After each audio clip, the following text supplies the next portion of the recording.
Hello friends, this is SP Singh and welcome to smarter everyday. प्यारे दोस्तों, CTET दिसंबर 2024 को target करते हुए हमारी एसएसटी की क्लासेस कंटिन्यू है, जिसमें हम लोग एनसीईआरटी की थ्योरी पढ़ रहे हैं। ठीक है, इसमें अभी क्लास 6 की हिस्ट्री और ज्योग्राफी शुरू की गई है, जिसमें हिस्ट्री क्लास 6 का फर्स्ट चैप्टर कंप्लीट कर लिया है। यह आपका सेकंड चैप्टर है। ठीक है, और आपकी जो क्लासेस होती हैं, पहली क्लास आपकी 3 बजे होती है और दूसरी क्लास आपकी 6 बजे होती है।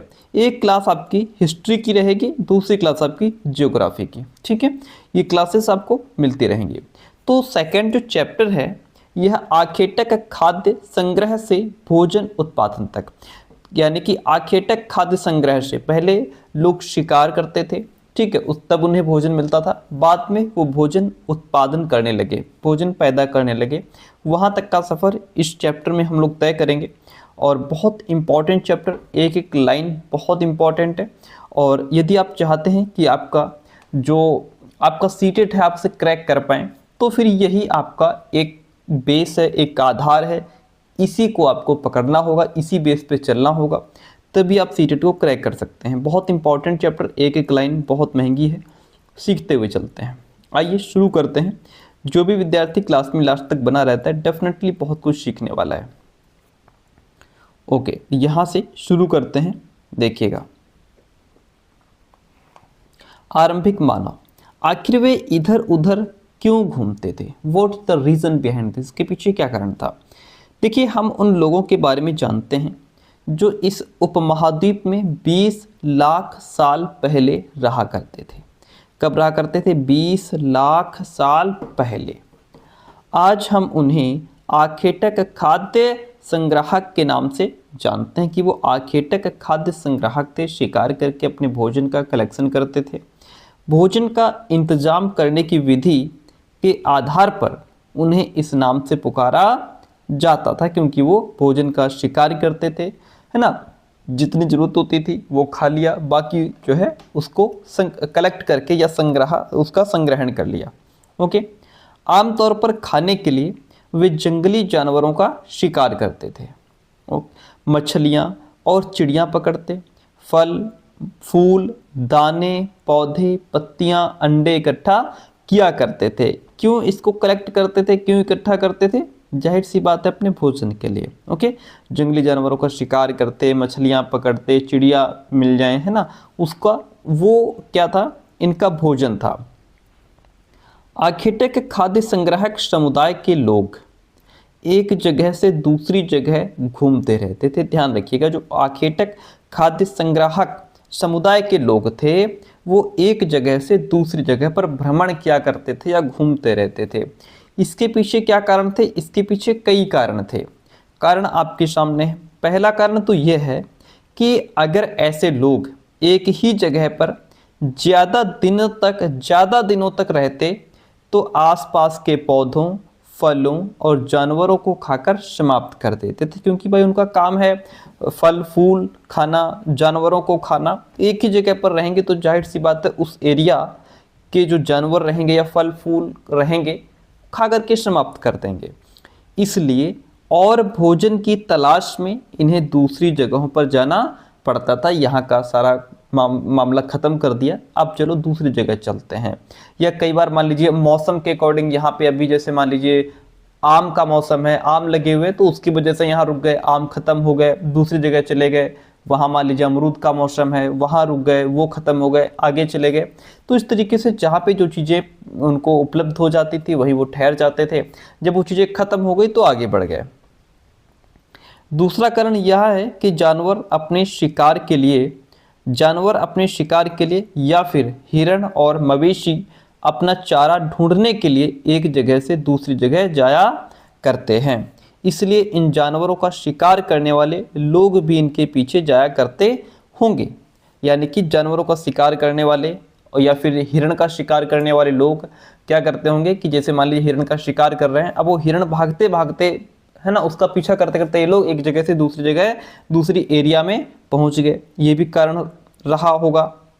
तीसरा कारण ये कि पेड़ों और पौधों में फल फूल अलग अलग मौसम, जैसा कि ये स्टेप मैंने पहले ही बता दिया, अलग अलग मौसम में आते हैं, इसलिए लोग उनकी तलाश में उपयुक्त मौसम के अनुसार अन्य इलाकों में घूमते होंगे। ऐसा अनुमान है कि ऐसा ऐसा होता होगा, क्योंकि भाई जो बिल्कुल क्लियर तो है नहीं, अनुमान ही लगाया जा सकता है। और चौथा कारण यह है कि पानी के बिना किसी भी प्राणी या पेड़ पौधे का जीवित रहना पॉसिबल नहीं होता, और पानी झीलों, झरनों और नदियों में ही मिलता है। यद्यपि कई नदियों और झीलों का पानी कभी नहीं सूखता, कुछ झीलों और नदियों में पानी बारिश के बाद ही मिल पाता है, इसलिए ऐसी झीलों और नदियों के किनारे बसे लोगों को सूखे मौसम में पानी की तलाश में इधर उधर जाना पड़ता होगा। तो ये कारण रहते होंगे इनके इधर उधर घूमने के। किनके? ये जो आखेटक खाद्य संग्राहक समुदाय के लोग हैं, इनके एक जगह से दूसरी जगह जाने के पीछे यही कारण रहते होंगे। ठीक है, तो ये कारण, क्या कारण थे? पहला कारण हमने समझा कि जिसमें एक जगह पर ज़्यादा दिनों तक नहीं रह सकते, क्योंकि एक जगह पर रहेंगे तो वहाँ के पशुओं को, जानवरों को फल फूल खा के समाप्त कर देंगे, दूसरी जगह जाना ही पड़ेगा। दूसरा कारण ये रहा होगा कि जिस जानवर का शिकार कर रहे हैं उसका पीछा करते करते ये दूसरी एरिया में पहुँच गए। तीसरा कारण वही फल के अकॉर्डिंग, यानी कि मौसम के अकॉर्डिंग फलों का आना। चौथा कारण ये है कि भाई जो है पानी की भी तलाश रहेगी, इन पानी तो चाहिए, तो उस कंडीशन में अगर जहाँ रह रहे हैं वहाँ अगर नदियों में, झीलों में पानी सूख गया है तो दूसरी जगह चले गए। ये इनके कारण थे। आगे बढ़ते हैं। अब देखिए आरंभिक मानव के बारे में जानकारी मिलती कैसे है, इस चीज़ को समझिए। बहुत इंपॉर्टेंट चैप्टर है, बहुत इंपॉर्टेंट, एक एक पॉइंट आपका बहुत महंगा है। आरंभिक मानव के बारे में जानकारी कैसे मिलती है? पुरातत्वविदों को कुछ ऐसी वस्तुएं मिली हैं। पुरातत्वविद कौन है? हमने फर्स्ट चैप्टर में पढ़ा। पुरातत्वविदों को कुछ ऐसी वस्तुएं मिली हैं जिनका निर्माण और उपयोग आखेटक खाद्य संग्राहक समुदाय के लोग किया करते थे। ये संभव है कि लोगों ने अपने काम के लिए पत्थरों, लकड़ियों और हड्डियों के औजार बनाए हों। इनमें से पत्थरों के औजार आज भी बचे हैं, क्योंकि पत्थर मजबूत होता है। हड्डियां वगैरह गल गई होंगी, नहीं मिली, लेकिन पत्थर के औजार आज भी बचे हुए हैं। इनमें से कुछ औजारों का उपयोग फल फूल काटने, हड्डियां और मांस काटने, पेड़ों की छाल और जानवरों की खाल उतारने के लिए किया जाता था। कुछ के साथ हड्डियों या लकड़ियों के मुट्ठे लगाकर भाले और बाण जैसे हथियार बनाए जाते थे। कुछ औजारों से लकड़ियां काटी जाती थीं। लकड़ियों का उपयोग ईंधन के साथ साथ झोपड़ियां और औजार बनाने के लिए भी किया जाता था। लकड़ी का प्रयोग कर रहे हैं, मान लीजिए जो भी लोहे का या पत्थर का जो हथियार बनाया गया उसका मुट्ठा बनाने के लिए कर लिया गया, या जैसे जो है कि लकड़ी का प्रयोग हम ये लोग जो है उसमें कर रहे हैं, किस में कर रहे हैं? ईंधन के रूप में भी कर रहे हैं, झोपड़ी बना रहे हैं उसमें भी लकड़ी का यूज हो रहा है। तो इस तरीके से ये लकड़ी का प्रयोग किया करते थे। यहाँ पे एक पिक्चर, दो पिक्चर आपके सामने हैं, देखिएगा। पत्थर के औजारों का उपयोग बाएं, ठीक है, बाएं देखिए, इंसान के खाने योग्य जड़ों को खोदने के लिए किया जाता था। भाई जो जड़ें हैं उनको खोदने के लिए इनका प्रयोग किया जाता था। और दाएं जानवरों की खाल से बने वस्त्रों को सिलने के लिए भी किया जाता था। यहाँ पे देखिए ये जो है ये वस्त्र हैं, इनको सिला जा रहा है, तो इसका प्रयोग, इसकी जो सामने की कह सकते हैं जो ये नुकीला है ना, सिरे पे कैसा है, नुकीला है, इससे ये वस्त्र को सिल रहे हैं। और इधर क्या है, ये जो पेड़ है, जो पौधा है, इसकी जड़ को खोदने का काम किया जा रहा है। तो इस तरीके से ये औजार बनाए जाते थे। ठीक है, जानवरों की खाल से बने वस्त्रों को सिलने में, ये जो वस्त्र हैं जानवर की खाल से बने हुए हैं। अब भाई पूरी एक खाल तो पहने लेगा आदमी, उनको आपस में सिलने का काम किया जा रहा है इस औजार की सहायता से। और इससे क्या किया जा रहा है? पौधे की जड़ को खोदा जा रहा है खाने के लिए। ठीक है, चलिए आगे बढ़ेंगे। और नेक्स्ट पॉइंट हमको मिलता है कि रहने की जगह निर्धारित करना। नीचे मानचित्र है, उसको हम अभी देखेंगे। अब इसमें क्या रहेगा कि लाल त्रिकोण वाले स्थान वे पुरा स्थल हैं जहां पर आखेटक खाद्य संग्राहकों के होने के प्रमाण मिले हैं। इनके अलावा भी और कई स्थानों पर आखेटक खाद्य संग्राहक रहा करते थे। मानचित्र में सिर्फ कुछ गिने चुने स्थान ही चिन्हित किए गए हैं। कई पुरास्थल नदियों और झीलों के किनारे भी पाए गए हैं। अब ये मानचित्र है आपके सामने यहाँ पे, और नीचे संकेत भी दिया हुआ है। ये जो लाल त्रिकोण है, जैसे ये है पूरा पाषाणिक स्थल। कैसे हैं ये लाल वाले जो हैं ये पूरा पाषाणिक स्थल हैं, और ये जो ब्लू कलर के हैं ये नवपाषाणिक स्थल हैं। जैसे यहाँ पे कुरनूल गुफाएं हो गई, हुसंगी हो गया, ठीक है, ये आपका नवपाषाणिक हो गया, नवपाषाणिक पुरा स्थल हो गया, है ना। और ये फिर उसके बाद नीचे ग्रीन जो रहेगा ये आदि चन्नलूर हो गया, ये महापाषाणिक पुरा स्थल है। तो इस तरीके से इनको सबको इसमें चिन्हित किया गया है। और ये जो रहेगा आरंभिक गांव है, जैसे इनाम गांव है, तो ये क्या है, आरंभिक गांव है। इनाम गांव से कई प्रश्न पूछे गए हैं, पहले भी आज भी पूछे जाते हैं, ठीक है। भीमबेटका से बहुत प्रश्न पूछे जाते हैं। पूरा पाषाणिक पुरा स्थल, ये पूरा पाषाणिक पुरा स्थल है भीमबेटका भी, है ना। तो इस तरीके से बहुत इंपॉर्टेंट है, यहाँ से कई प्रश्न बनते हैं आपके। चलिए, आधुनिक नगर, अगर आपको इस तरीके, ये जैसे मुंबई है, मुंबई क्या है, ये आधुनिक नगर है, ठीक है, तो बहुत इंपॉर्टेंट नहीं है। चलिए आगे बढ़ते हैं। अब देखिए, चूँकि पत्थर के उपकरण बहुत महत्वपूर्ण थे, इसलिए लोग ऐसी जगह ढूंढते रहते थे जहाँ अच्छे पत्थर मिलें, ताकि उनसे औजार अच्छे बनाए जा सकें। शैल चित्रकला, इनसे हमें क्या पता चलता है, ये एक शैल चित्रकला है, ठीक है। इस चित्र के बारे में हमको बताना है। जिन गुफाओं में लोग रहते थे उनमें से कुछ की दीवारों पर चित्र मिले हैं इस तरीके के। इनमें से कुछ सुंदर उदाहरण मध्य प्रदेश और दक्षिणी उत्तर प्रदेश की गुफाओं से मिले चित्र हैं, और जो गुफाएं हैं उनमें कुछ चित्र उकेरे गए हैं पत्थरों पर, वो चित्र मिले हैं।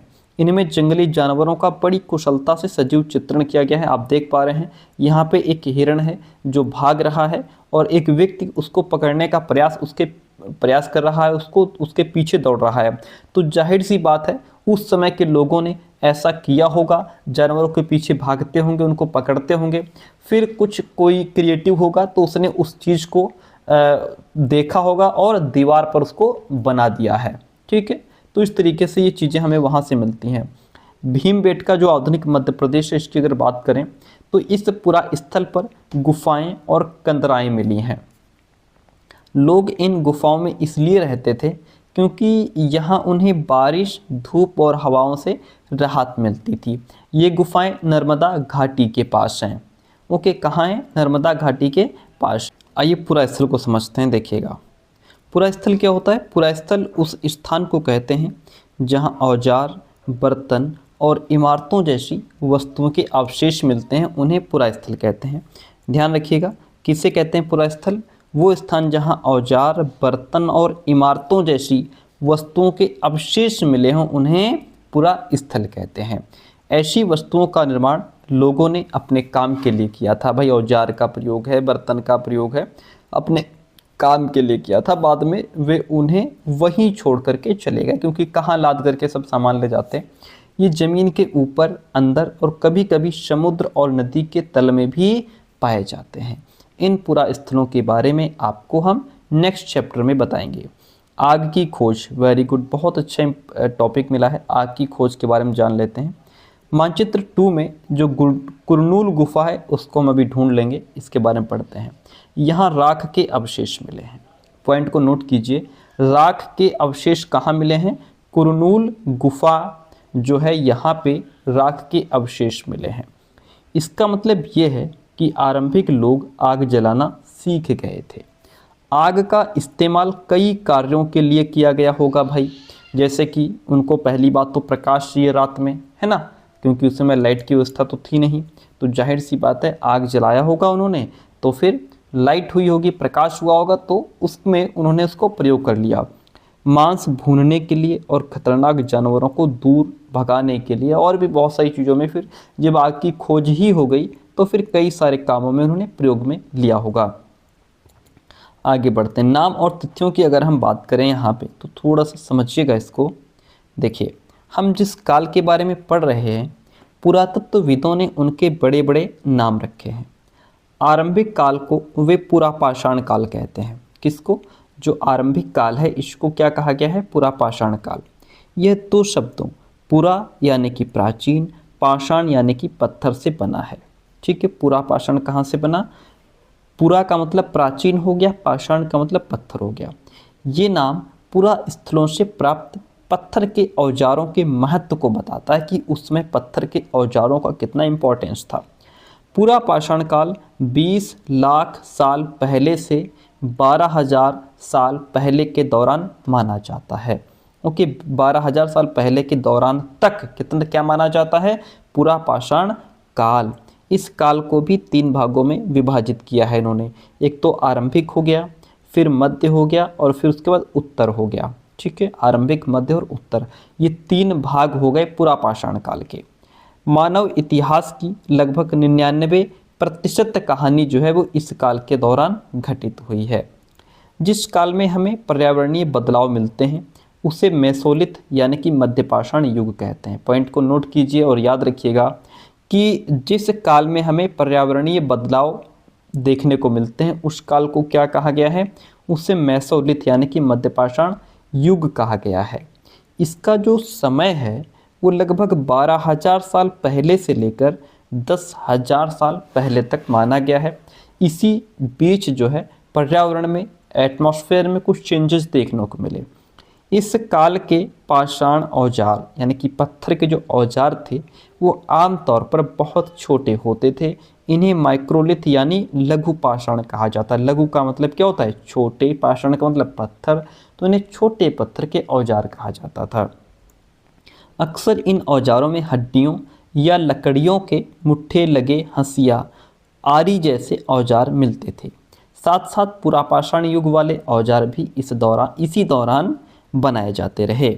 अगले युग की शुरुआत लगभग 10,000 साल पहले से होती है। इसे नवपाषाण युग कहा जाता है। ओके, अब यहाँ पे नवपाषाण का क्या मतलब होता है आगे समझिए। अब इसमें क्या है कि कह रहा है कि हमने कुछ स्थानों के नाम दिए हैं। अगले अध्याय में तुम्हें ऐसे अनेक सारे नाम मिलेंगे।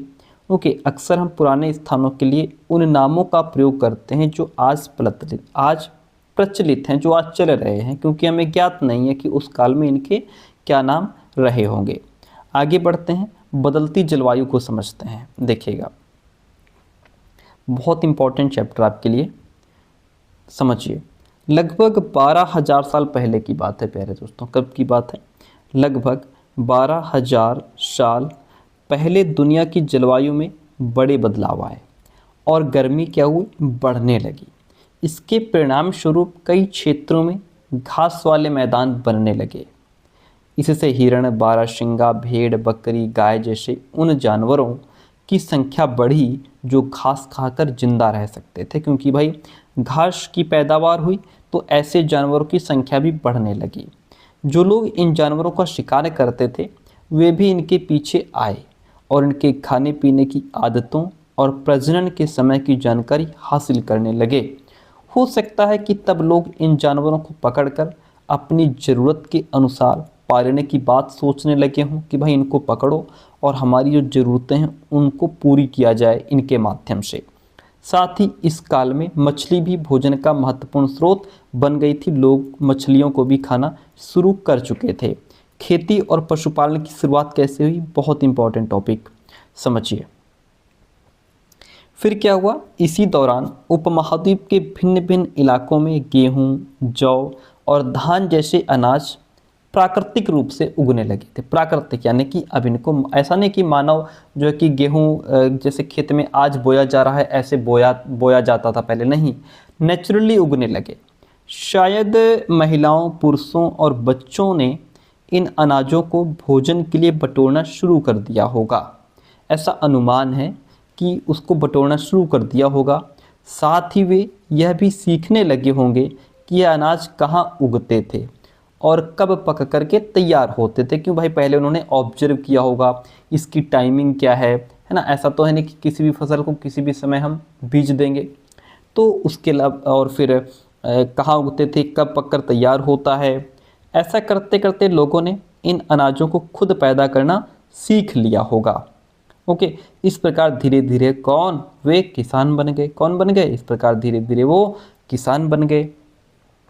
इसी तरह लोगों ने अपने घरों के आसपास चारा रख करके जानवरों को आकर्षित करके उन्हें पालतू बनाया होगा।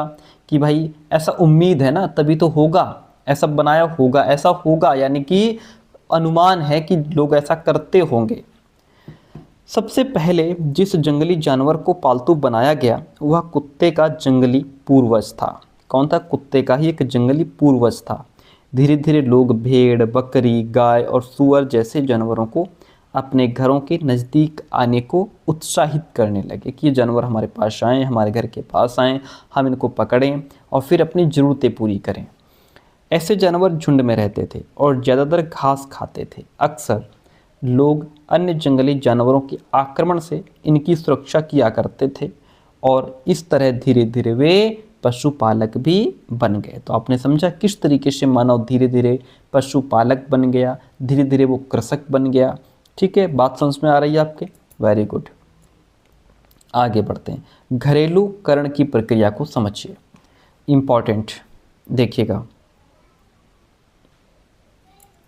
लोगों द्वारा पौधे उगाने और जानवरों की देखभाल करने को घरेलूकरण की प्रक्रिया नाम दिया गया है। समझिए इसको, बहुत इंपॉर्टेंट चीज़ें हैं। देखिए, नाम दिया है। अपनाए गए ये पौधे और जानवर अक्सर जंगली पौधों और जानवरों से भिन्न होते हैं। इसकी वजह यह है कि इस प्रक्रिया के तहत अपनाए गए पौधों या जानवरों का लोग चयन करते हैं। उदाहरण के तौर पर लोग उन्हीं पौधों और जानवरों का चयन करते हैं जिनके बीमार होने की संभावना कम हो। ऐसे पौधे, ऐसे जानवरों का चयन करते हैं जो जल्दी मरे नहीं, जिनकी बीमार होने की संभावना कम हो, हष्ट पुष्ट ऐसे जानवर रहें, पौधा भी बढ़िया हो। यही नहीं, लोग उन्हीं पौधों को चुनते हैं जिनसे बड़े दाने वाले अनाज पैदा होते हों, साथ ही जिनकी मजबूत डंठलें अनाज के पके दानों के भार को संभाल सकें। ऐसे पौधों के बीजों को संभाल कर रखा जाता है ताकि फिर से उगाने के लिए गुण सुरक्षित रह सकें। जैसे गेहूं को, जैसे मनुष्य ने गेहूं को उपजाना शुरू किया, जाहिर सी बात है उसको पहले जब कुछ गेहूं खा लेते होंगे, कुछ को कलेक्ट करके रखते होंगे कि फिर इसको समय आने पर हम बीज देंगे और ज़्यादा हो जाएगा। उन्हीं जानवरों को आगे प्रजनन के लिए चुना जाता है जो आमतौर पर अहिंसक होते हैं। इसलिए हम देखते हैं कि पाले गए जानवर और कृषि के लिए अपनाए गए पौधे जंगली जानवरों और पौधों से धीरे धीरे भिन्न होते चले गए। मिसाल के तौर पर जंगली जानवरों की तुलना में पालतू जानवरों के दांत और सींग छोटे होते हैं। ओके, यहाँ पे 2 दांत दिए हुए हैं, आप देख पा रहे हैं ऊपर 2 दांत दिए हुए हैं। इनको देखो, इनमें से कौन सा जंगली सूअर का है और कौन सा पालतू सूअर का है। जाहिर सी बात है, अब जैसे यहाँ पे इन्होंने पहले ही बता दिया है कि जंगली जानवरों की तुलना में पालतू जानवरों के दांत और सींग छोटे होते हैं। ये जाहिर सी बात है, ये पालतू जानवर का होगा, यानी कि ये पालतू जानवर का दांत होगा और ये जंगली जानवर का दांत होगा, सूअर का। यह प्रक्रिया पूरी दुनिया में धीरे धीरे चलती रही, करीब 12,000 साल पहले शुरू हुई। वास्तव में आज हम जो भी भोजन करते हैं वो इसी प्रक्रिया की वजह से है। कृषि के लिए अपनाई गई सबसे प्राचीन फसलों में गेहूं और जौ आ जाते हैं। उसी तरह सबसे पहले पालतू बनाए गए जानवरों में कुत्ते के बाद भेड़ बकरी आ जाते हैं। ओके, आगे बढ़ेंगे। अब एक नवीन जीवन शैली को समझते हैं, अनाज के उपयोग को समझते हैं। तुम किसी पौधे के बीज को बो करके देखो, ऐसा पाओगे कि इसे डेवलप होने में कुछ समय लगता है। इसमें कुछ दिन, महीने या फिर साल तक लग जाते हैं।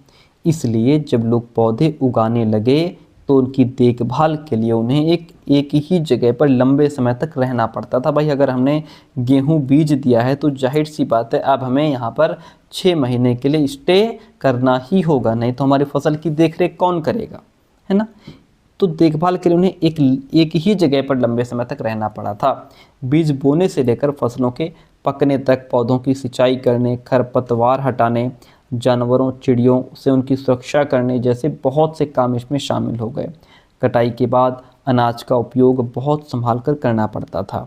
अनाज को भोजन और बीज दोनों ही रूपों में बचा करके रखना आवश्यक था, इसलिए लोगों को इसके भंडारण की बात सोचनी पड़ी कि इसको हम कैसे भंडारण करके रखें। जैसे अनाज है, इसका प्रयोग बीज के रूप में भी हुआ कि भाई जो भी पैदा हुआ है उसको थोड़ा बचा करके रखा जाए, उसको खाया भी गया, उपहार के रूप में भी दिया गया और भंडारण के लिए भी उसका प्रयोग किया गया। आगे समझिए, देखिए, तो जैसे उनको क्या हुआ कि भंडारण की बात सोचनी पड़ी। बहुत से इलाकों में लोगों ने मिट्टी के बड़े बड़े बर्तन बनाए, टोकरियाँ बुनी या फिर ज़मीन में गड्ढा खोदा कि इसको बचा करके हम रखें। ओके। जानवर चलते फिरते खाद्य भंडार थे। जानवर कौन थे? चलते फिरते खाद्य भंडार ही थे। जानवर बच्चे देते हैं जिससे उनकी संख्या बढ़ती जाती है। अगर जानवरों की देखभाल की जाए तो उनकी संख्या तो बढ़ती ही है, साथ ही उनसे दूध भी हमें प्राप्त होता है, जो भोजन का एक अच्छा स्रोत माना जाता है। यही नहीं, जानवरों से हमें मांस भी मिलता है। दूसरे शब्दों में कहें तो पशुपालन भोजन के भंडारण का एक तरीका है। अगर हम पशु पाल रहे हैं, ठीक है, और पशु से हमें दूध मिल रहा है तो वो भी एक भोजन भंडारण ही है। आओ आरंभिक कृषकों और पशुपालकों के बारे में पता करें। मानचित्र 2 में पृष्ठ संख्या 12 को देख लेंगे। कहता है कि क्या तुम्हें कई नीले वर्ग दिख रहे हैं? पता है इनमें से प्रत्येक बिंदु उस जगह को दर्शाता है जहां पुरातत्वविदों को शुरुआती किसानों और पशुपालकों के होने के साक्ष्य मिले हैं। मानचित्र नंबर 2 पृष्ठ संख्या 12 हमें देखनी है। और नीले वर्ग देखिएगा, यहाँ पे पृष्ठ संख्या 12 कहाँ है भाई? ये है 17 में, ये है 12। यहाँ पे ये जो नीले वर्ग हमको दिखाई दे रहे हैं, कौन से? नवपाषाणिक पुरा स्थल, ठीक है, यही वो जगह हैं। जैसे ये क्या है? नीले वर्ग हमको यहाँ पे जो दिखाई दे रहे हैं। ओके, इसकी बात कर रहा है ये। तो आगे बढ़ते हैं। नेक्स्ट पॉइंट हमारा कहता है, देखिएगा, यही वो स्थान है, प्रत्येक बिंदु उस जगह को दर्शाता है जहाँ पुरातत्वविदों को शुरुआती कृषकों और पशुपालकों के होने के साक्ष्य मिले हैं। यहाँ पे कृषक रहते होंगे, यहाँ पशुपालक रहते होंगे। ये पूरे उपमहाद्वीप में पाए गए हैं। इनमें सबसे महत्वपूर्ण पश्चिमोत्तर क्षेत्र में, आधुनिक कश्मीर में और पूर्वी तथा दक्षिण भारत में पाए गए हैं। वास्तव में ये निर्दिष्ट स्थान कृषकों और पशुपालकों की बस्तियाँ थी या नहीं, इसे जांचने के लिए वैज्ञानिक खुदाई में मिले पौधों और पशुओं की हड्डियों के नमूनों का अध्ययन करते हैं। इनमें से सबसे रोचक जले हुए अनाज के दानों के अवशेष हैं। ऐसा लगता है कि ये गलती से या फिर जानबूझकर जलाए गए होंगे। वैज्ञानिक इन अनाज के दानों की पहचान कर सकते हैं। इस तरह में पता चलता है कि इस उपमहाद्वीप में विभिन्न भागों में बहुत सारी फसलें उगाई जाती रही होंगी। वैज्ञानिक विभिन्न जानवरों की हड्डियों की भी पहचान कर सकते हैं। आगे बढ़ेंगे। स्थायी जीवन की ओर मानव कैसे बढ़ा? पहले तो भटकता रहता था, लेकिन अब वो स्थायी जीवन की ओर कैसे बढ़ा उसको समझिए। देखिए, पुरातत्वविदों को कुछ पुरास्थलों पर झोपड़ियाँ और घरों के निशान मिले हैं। जो पुरातत्वविद हैं उन्हें कुछ ऐसे पुरास्थलों पर कुछ झोपड़ियाँ मिली हैं, घरों के निशान मिले। भाई कोई भी चीज़ जो पुरानी हो उसका कुछ ना कुछ अवशेष या कुछ निशानी तो रह जाती है। जैसे कि बुर्ज होम, जो कि वर्तमान कश्मीर में है, के लोग गड्ढे के नीचे घर बनाते थे। बुर्ज होम के लोग जो थे वो गड्ढे के नीचे घर बनाते थे, जिन्हें गर्तवास कहा जाता था। इस लाइन को याद रखिएगा, कई बार पूछा गया है गर्तवास किसे कहा जाता है। तो गड्ढे के नीचे घर जो है बना हुआ गर्तवास कहा गया। इनमें उतरने के लिए सीढ़ियाँ होती थी। इससे उन्हें ठंड के मौसम में सुरक्षा मिलती होगी, तभी तो वो ज़मीन के नीचे घर बनाए हैं, वहाँ उनको ठंड कम लगती होगी। पुरातत्वविदों को झोपड़ियों के अंदर और बाहर दोनों ही स्थानों पर आग जलाने की जगह मिली हैं जहां आग जलाई जाती थी। ऐसा लगता है कि लोग मौसम के अनुसार घर के अंदर या बाहर खाना पकाते होंगे। जैसा मौसम ठंड का है तो अंदर बन रहा है, बढ़िया मौसम है गर्मी का है तो बाहर खाना बन रहा है। बहुत सारी जगहों से पत्थर के औजार भी मिले हैं। इनमें से कई तो ऐसे हैं जो पुरापाषाण युगीन उपकरणों से अलग हैं, इसलिए इन्हें नवपाषाण युग का माना गया है। किसका माना गया है? नवपाषाण युग का माना गया है। इनमें वे औजार भी हैं जिनकी धार को और अधिक पहना करने के लिए उन पर पॉलिश चढ़ाई जाती थी कि उनकी जो धार है वो और तेज हो जाए। ओखली और मूसल का प्रयोग अनाज और वनस्पतियों से प्राप्त अन्य चीज़ों को पीसने के लिए किया जाता था। आज हजारों साल बाद भी ओखली और मूसल का प्रयोग अनाज पीसने के लिए किया जाता है। जो लोग गांव में रहते हैं उन्होंने, हो सकता है गांव में उन्होंने कहीं पे ओखली और मूसल देखा हो, हालांकि अब तो उसका प्रयोग ना के बराबर हो गया है। उसी तरह प्राचीन प्रस्तर युगीन औजारों का निर्माण और प्रयोग लगातार होता रहा। कुछ औजार हड्डियों से भी बनाए जाते थे। हड्डियों के औजार भी मजबूत होते थे और जो है कि नुकीले होते थे। यहाँ पे आप देख पा रहे हैं ये पत्थर के औजार हैं, इनको इस तरीके से बनाया जाता था। भाई ये बड़ा औजार हो गया है ना, इसको थोड़ा और नुकीला कर दिया, ये इस तरीके का औजार हो गया। तो ये अलग अलग प्रकार के औजार बनाए जाते थे। चलिए आगे बढ़ते हैं और अगला पॉइंट आपके सामने है। नवपाषाण युग के पुरास्थलों से कई प्रकार के मिट्टी के बर्तन मिले हैं। क्या मिले हैं? कई प्रकार के मिट्टी के बर्तन भी मिले हैं और कभी कभी तो इन पर अलंकरण भी किया जाता था। अलंकरण का मतलब इनको थोड़ा डेकोरेट कर दिया गया है ना, कुछ नई कलाएं कुछ बना दिया गया। ऐसे बर्तनों का उपयोग चीज़ों को रखने के लिए किया जाता था। धीरे धीरे लोग बर्तनों का प्रयोग खाना बनाने के लिए भी करने लगे। चावल, गेहूँ, दलहन जैसे अनाज अब आहार का महत्वपूर्ण हिस्सा बन गए थे। मनुष्य धीरे धीरे इस अनाज पर ही निर्भर हो रहा था। ठीक है, तो ये आहार का महत्वपूर्ण हिस्सा बन गए। इसके साथ साथ अब लोग कपड़े भी बुनने लगे थे, उनको और ज़्यादा ज़रूरतें महसूस होने लगी। मनुष्य डेवलप होता जा रहा था। इसके लिए कपास जैसे आवश्यक पौधे भी उगाए जा सकते थे।